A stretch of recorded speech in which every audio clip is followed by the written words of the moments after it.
स्वामी समर्थ।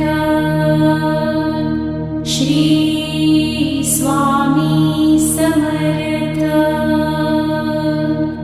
गुलाब पुष्पासमगौरकान्ति आजानुबाहु अशी दिव्यमूर्ति। कृपापूर्णति नेत्रदीप्ति सतेज न से मानवी देहः स्वामिराज। प्रत्यक्ष नृसंहि सरस्वतीचे जे रूप श्रीपाद श्रीवल्लभाचे। अवधूत मूर्ती अवतार झाला नमो सद्गुरु